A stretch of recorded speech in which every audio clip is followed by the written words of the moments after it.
네, 이제 날씨가 진짜 굉장히 추워졌습니다. 저번 주부터인가요? 굉장히 추워졌는데 우리 모두 건강 잘 챙기시기 바랍니다. 네, 우리 지금 겨울이라서 이렇게 추운 것도 있지만 이 나라의 상황이 굉장히 춥습니다.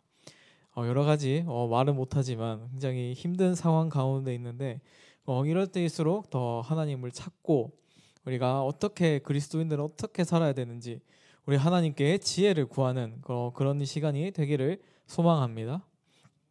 네, 우리 오늘부터 이제 야고보서를 시작할 건데 이 야고보서를 볼 때 이제 이 야고보가 누군지 이제 생각해 봐야 됩니다. 이 야고보는 이 신약 성경에서 네 명이 등장합니다. 그 네 명 중에서 이제 야고보서를 쓴 사람은 예수님의 형제, 예수님의 동생인 이 야고보입니다.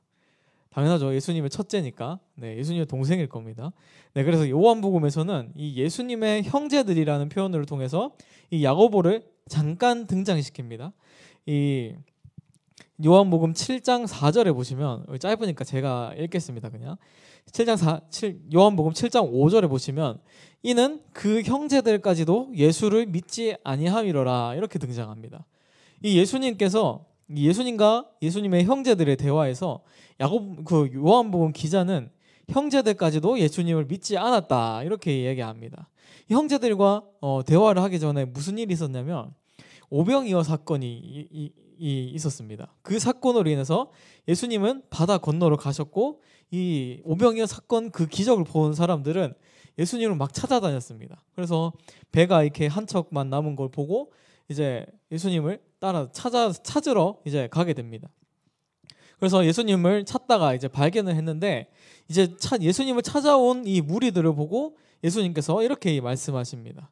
너희가 지금 다른 기적들을 찾는데 기적들을 찾지 마라. 내가 너희가 찾는 그 기적이고 내가 영생이다. 그리고 하나님께서 내게 주셔야 내가 영생을 줄 수 있고 너희가 영생을 얻을 수 있다. 이렇게 말씀하십니다. 지금 이 무리는 기적을 봤기 때문에 예수님을 따라서 나아온 것입니다. 그리고 이 사람들은 이 예수님의 기적을 통해서 이 우리의 정치적인 자유와 이 육체적인 자유, 이 나의 건강과 뭐 이런 것들을 예수님께 구했던 것입니다. 하지만 예수님이 자신이 생명이고 영생이고 내가 떡이고 진리고 막 이렇게 예수님께서 말씀하십니다. 이 과정에서 예수님의 12제자를 제외하고 제자들이 떠나게 됩니다. 그래서 예수님이 제자들한테도 너희도 나를 떠나느냐 이렇게 물으시게 됩니다. 그런 상황 가운데서 이제 예수님을 12제자는 따랐고요. 그리고 형제들에게 이제 형제들이 예수님을 또 찾아오게 됩니다. 그런 상황에서 이제 야고보를 포함한 예수님의 형제들이 예수님을 믿지 않았다라고 말하고 있습니다. 이 형제들 중에서 야고보가 있었던 것입니다.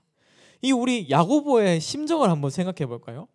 이 야고보는 정통 유대인입니다.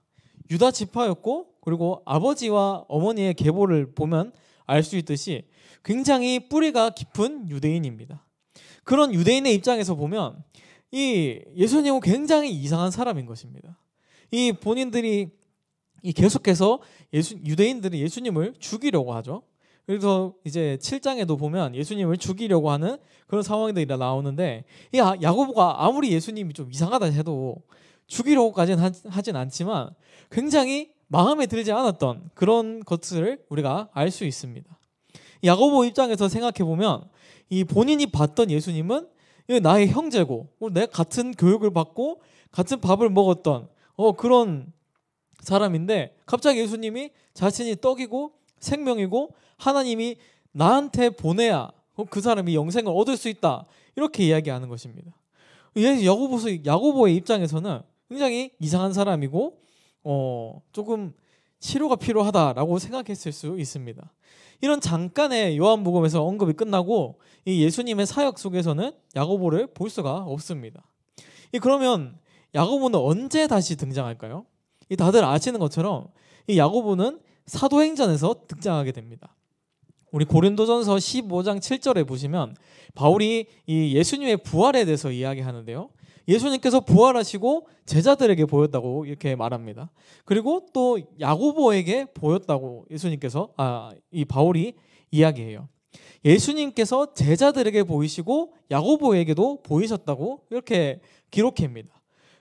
이 굳이 야고보에게 보이셨다고 이렇게 바울이 언급하게 됩니다. 이때부터 야고보가 변하기 시작하는 것입니다. 이때부터 야고보가 예수님의 부활을 통해서 이 예수님을 그리스도로 구원자로 믿기 시작했던 것입니다. 우리말로 하면 예수님의 부활 사건으로 이 야고보가 뒤집어진 것입니다. 이 뒤집어지고 나서 나중에 교회의 지도자가 됩니다. 이 야고보서가 행위를 중요시한다고 우리가 흔히 알고 있는데 그렇게 알려져 있습니다. 우리가 잘 아는 것처럼 야고보는 유대인입니다. 이 유대인들이 얼마나 행위를 중요하게 생각합니까? 이 모세 율법과 그리고 본인들이 스스로 만든 그런 율법을 굉장히 철저하게 지키고 가르쳤습니다. 예수님께서는 그런 유대인들이 본인들 스스로 만든 그런 율법을 굉장히 이제 싫어하시고 버리게 만드셨습니다. 그러니까 유대인들이 얼마나 화가 나 있겠습니까? 그런데 정통 유대인들도 이 예수님의 사건, 정통 유대인인 야고보도 예수님의 부활하신 사건, 그 사건으로 인해서 모든 것을 버리고 예수님을 따르게 됩니다. 그럼 야고보가 강조하는 것이 행위일까요? 그러면 행위라면 어떤 행위일까요? 하나님에 대한 그리고 예수님에 대한 믿음이 전제되어 있는 행위입니다. 그러니까 이 행위라는 말이 좀 마음에 안 들 수도 있는데 그럼 이렇게 한번 생각해 볼까요? 여기서 행위는 그리스도의 행동 양식입니다. 이렇게 행동하는 사람이 바로 그리스도인이다. 그리스도인이라면 이렇게 행동한다라는 것을 이제 야고보가 야고보서를 통해서 이렇게 이야기하게 됩니다. 그런 것들을 야고보서에서 이제 유대인 야고보서에서 이 유대인들과 같은 그런 행위를 강조했다면, 이들의 옛 습관, 옛 관습을 강조했다면 야고보서는 성경에 포함되지 못했을 겁니다. 이 야고보서를 쓰고 난 뒤에 어떤 사건이 하나 발생하는데요. 이 사도행전 15장에서 예루살렘에 이제 유대인들이 찾아오게 됩니다. 그래서 찾아와서 한 질문을 하게 됩니다. 무슨 질문이냐면, 지금 바울과 바나바 때문에 이방인들이 예수님을 믿기 시작했고 그리고 방언을 하고 성령의 역사가 막 일어나기 시작했다. 그런데 지금 이 이방인들은 할례도 받지 않았는데 지금 이렇게 행동하는 게 이게 말이 되느냐? 이게 맞냐? 라고 이게 질문을 하게 됩니다. 그리고 이 이야기를 들은 이 바울과 바나바의 사역을 이야기를 들은 야고보가 이렇게 이야기하게 됩니다.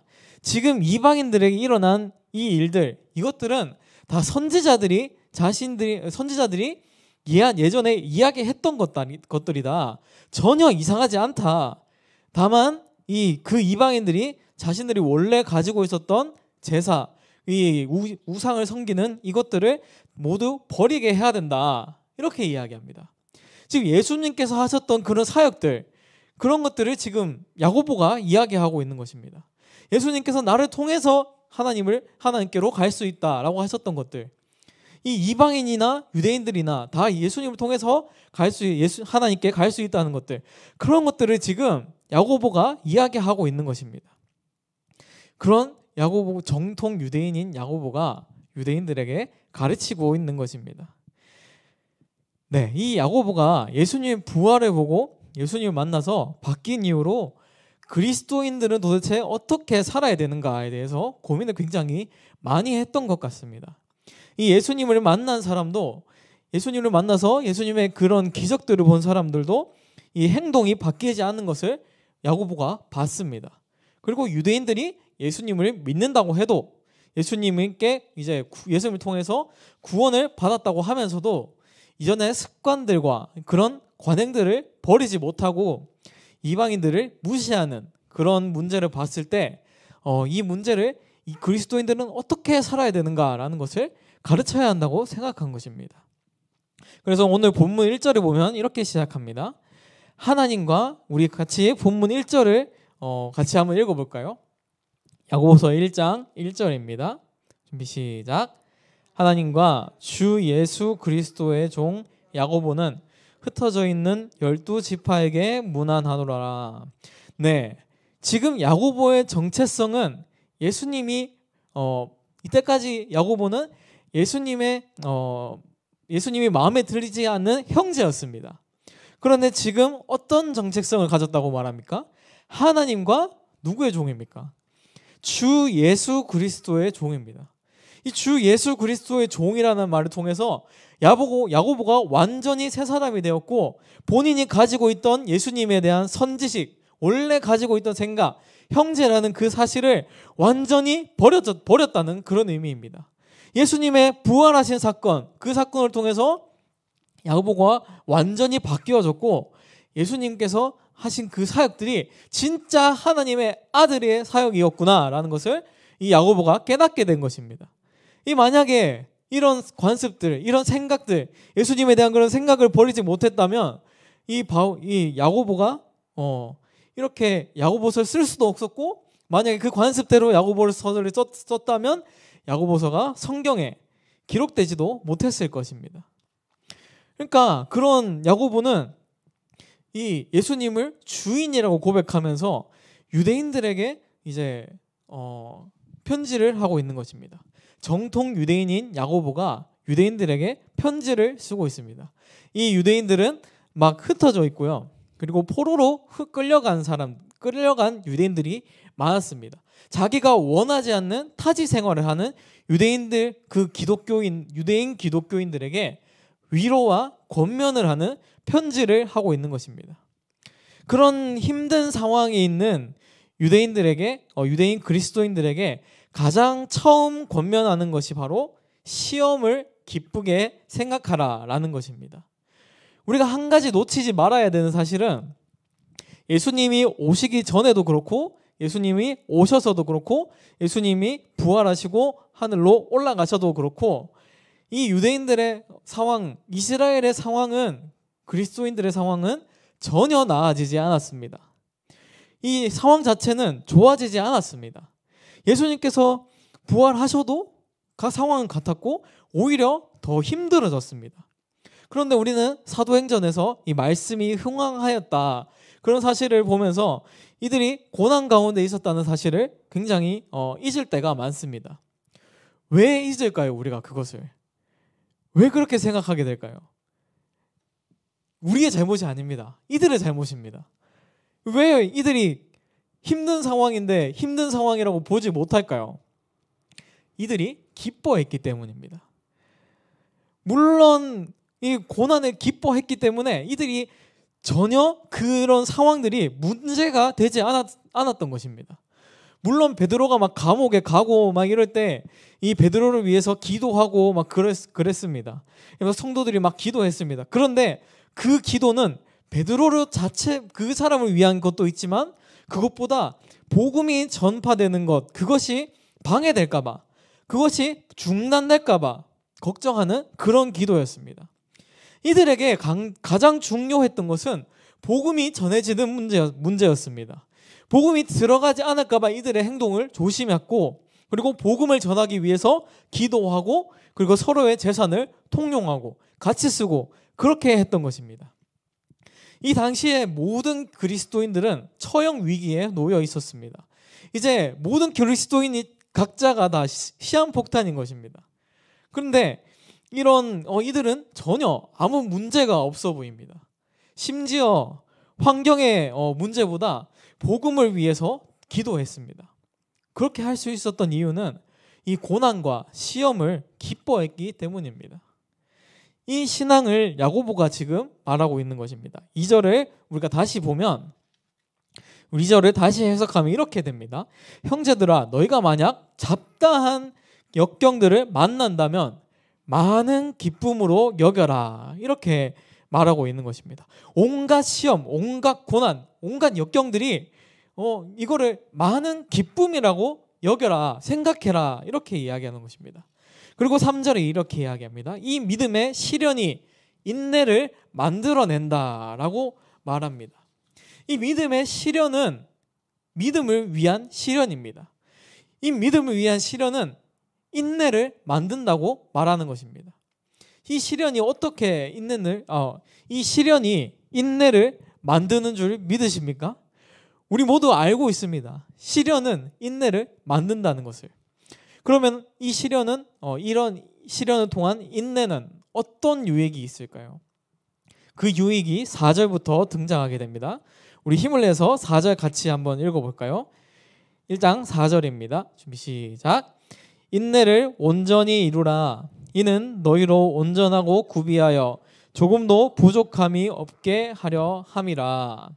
이 말이 굉장히 어렵습니다. 굉장히 추상적이고, 그래서 이거를 제가 어제 열심히 헬라어를 이렇게 번역해가지고 다시 한번 만들어 봤습니다. 4절은 이런 말입니다. 지금 이 편지를 읽고 있는 독자에게 한 가지 제안을 하는 것입니다. 이렇게 제안하는 것입니다. 너희가 완전하고 모든 부분에서 완벽하고 어떤 부족함도 없기를 원하느냐?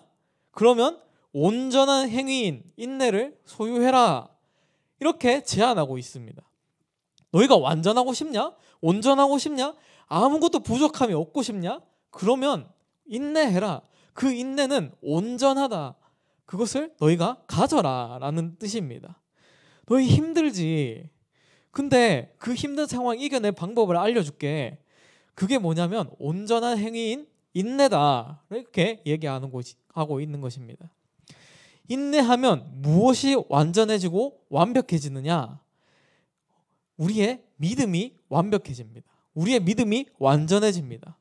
지금 야고보가 말하는 시련이라는 것은, 이 시련이라고 정의하는 것은 이 믿음과 관련된 시련입니다.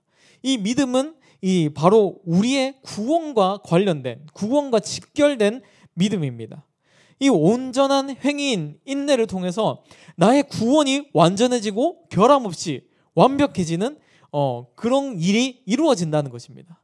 사실 이것이 고난 중에 있는 사람에게 굉장히 큰 위로가 될 것입니다. 사실 이것이 이제 지금 이 고난의 상황에서 믿음 때문에 고난이 왔는데 이 믿음을 굉장히 버리고 싶지 않겠습니까?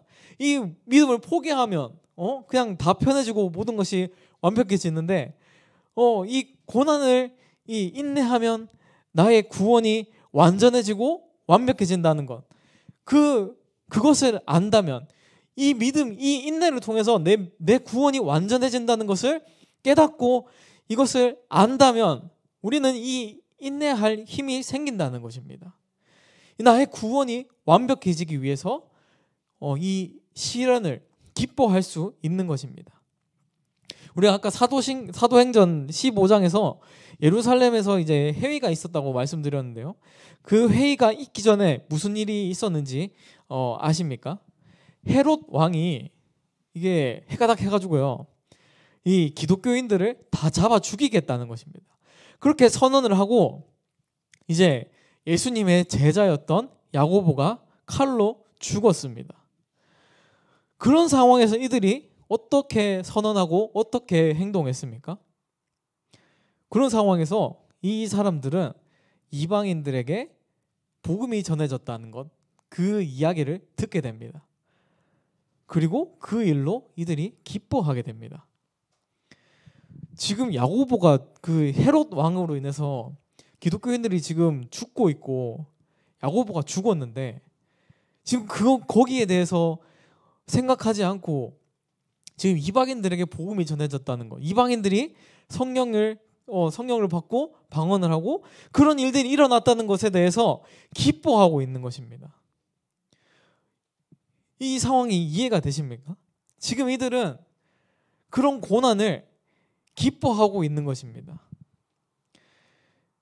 지금 중요한 것은 이방인들에게 복음이 전해졌다는 것, 그것을 지금 이들이 신경 쓰고 있는 것입니다.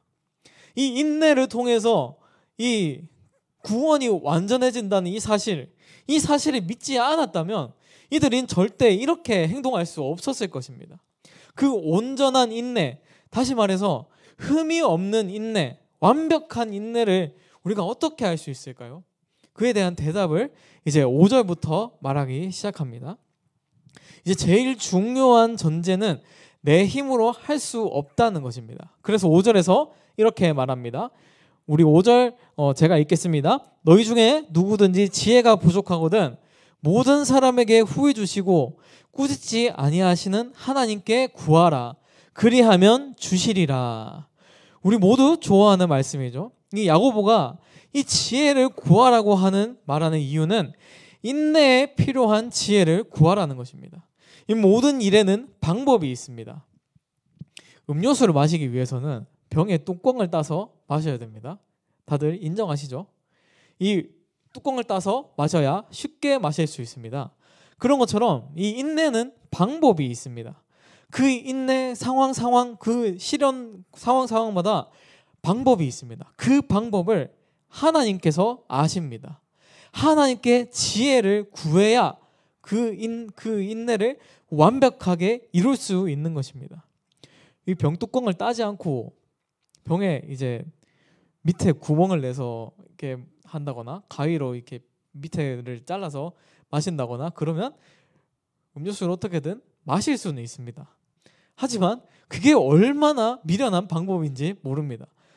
그게 상식적으로 이렇게 이게 말이 안 되는 거잖아요. 그런 것처럼 우리가 인내를 완벽하게 이루기 위해서는 하나님께 구해야 됩니다. 이게 상식적인 일이고 이게 그리스도인들이 해야 하는 표준인 것입니다. 그리스도의 행동 양식인 것입니다. 만약에 내 스스로 이렇게 인내를 했는데 해결이 됐다? 그것도 하나님께서 하신 것인 줄 우리가 믿어야 됩니다. 내 스스로 할 수 있다고 자부하면, 하나님 필요 없다고 한다면 하나님께서는 그대로 내버려 두십니다. 내 고집으로 병뚜껑 밑에 가위를 잘라가지고 그거를 마시겠다 그러면 마실 수는 있습니다. 하지만 굉장히 힘들고 그리고 막 질질 새고 막 그렇게 됩니다. 하나님께서 주시는 그런 것들을 우리가 받아 누리지 못하게 되는 것입니다. 우리가 그런 마음으로 내 일을 한다면 하나님께서 그대로 내버려 두시고 실패하게 만드는 것입니다. 그리고 그렇게 인내를 완전하게 이루지 못하게 되는 것입니다. 이 고민, 이 고난이 해결됐을 때 내가 지혜롭게 해결했다 이렇게 생각하지 마시기 바랍니다.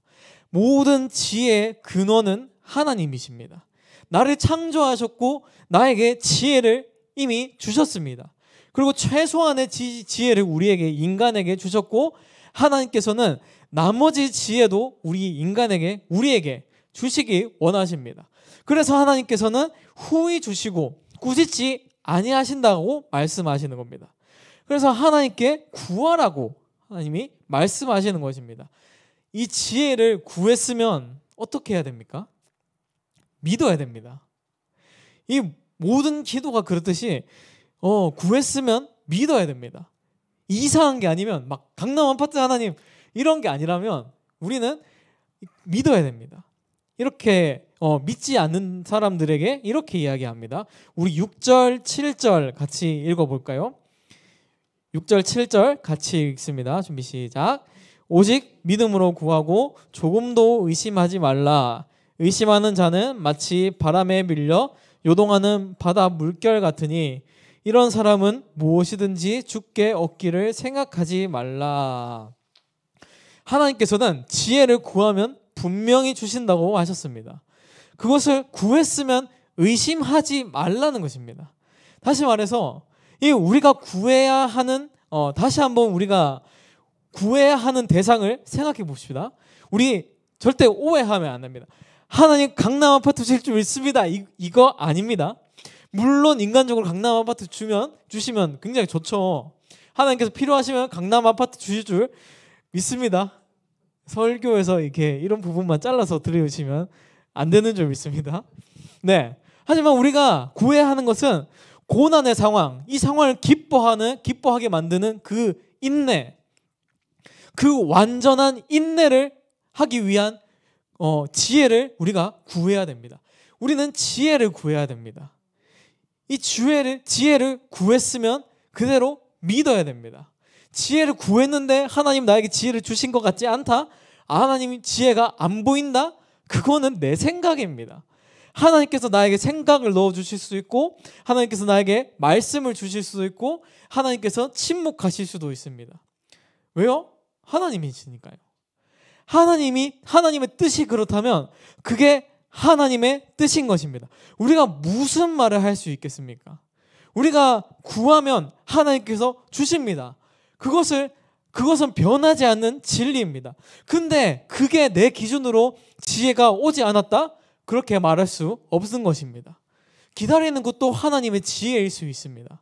지금 6절에서 말하는 것은 하나님께 구했으면 하나님의 섭리에 대해서 하나님께 맡기라는, 하나님의 뜻에 맡기라는 것입니다.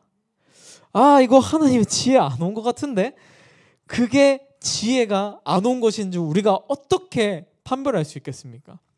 이제 하나님의 지혜를 구했으니까 내 생각과 상관없이 하나님께서 이루시는 그 일들을, 하나님께서 이루신다는 그 믿음이, 그것을 믿는 것이 의심하지 않는 것입니다.